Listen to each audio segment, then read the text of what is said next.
تیسرا بچہ ہو یا تیسری عورت ہو تو جمعے کی جماعت نہیں ہوتی. 3 بات کم از کم درکار ہے. مریض اور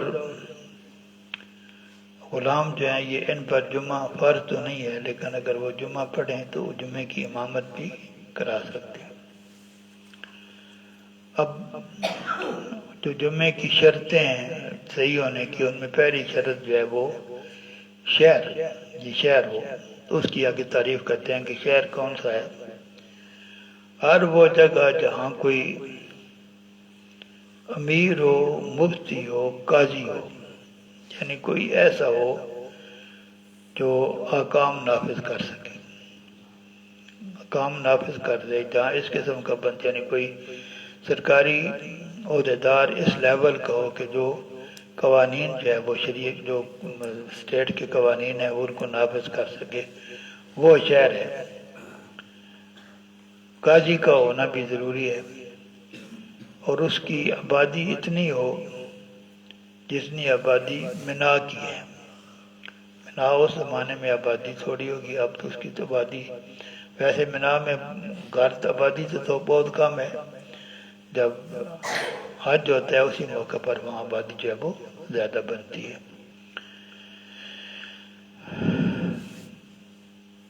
جمعہ منا کے اندر جو ہے وہ صرف جب حج کا موسم ہوتا ہے ان ایام میں وہاں جمعے کی اجازت ہے. منا کے اندر حج کے ایام میں جمعے کی اجازت ہے. آگے پیچھے جو ہے وہ اس کی آبادی تھوڑی ہونے کی وجہ سے وہاں جمعہ فرض نہیں ہوتا. مسئلہ یہ ہوتا ہے کہ جہاں جمعہ فرض نہیں ہوتا وہاں ظہر کی نماز فرض ہوتی.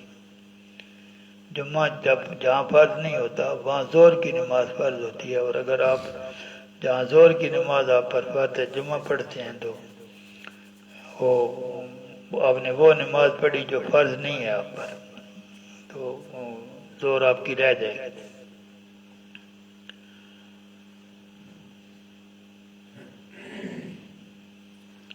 خطبہ جو دوسرے نمبر پر خطبہ اگر آدمی جو ہے وہ سبحان اللہ کہہ دے، الحمدللہ کہہ دے یا اللہ اکبر کہہ دے تو اس سے ہی خطبہ ہو جاتا ہے، لیکن اتنا مکروہ ہے. شرط پوری ہو جائے گی. خطبہ پڑھنے والا ایک بار سبحان اللہ کہہ دے، ایک بار الحمدللہ کہہ دے، ایک بار اللہ اکبر کہہ دے تو خطبہ ہو جائے گا، جمعہ ہو جائے گا. لیکن ایسا کرنا مکروہ ہے. آگے آ رہی ہیں جمعے کی خطبے کی سنتیں. خطبے کی سنتیں انہوں نے یہ 18 لکھی ہوئی ہیں. پہلی سنت یہ ہے کہ طہارت ہونی چاہیے. خطبے کے لیے طہارت سنت ہے، نماز کے لیے تو شرط ہے نا. خطبے کے لیے طہارت سنت ہے. اسی طرح ستر عورت بھی خطبے کی سنت ہے. یاد رکھیں یہ دونوں نماز کی شرطیں ہیں. طہارت بھی نماز کی شرط ہے، ستر عورت بھی نماز کی شرط ہے، لیکن خطبے میں یہ سنت ہے.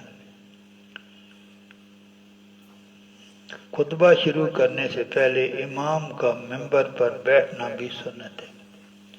خطبہ شروع کرنے سے پہلے امام کا ممبر پر بیٹھنا سنت ہے. اور یہ بھی سنت ہے کہ خطبے سے پہلے جب امام ممبر پر بیٹھا ہو تو اس کے سامنے اذان پڑھی جائے، دوسری اذان پڑھتے ہیں، یہ بھی سنت ہے.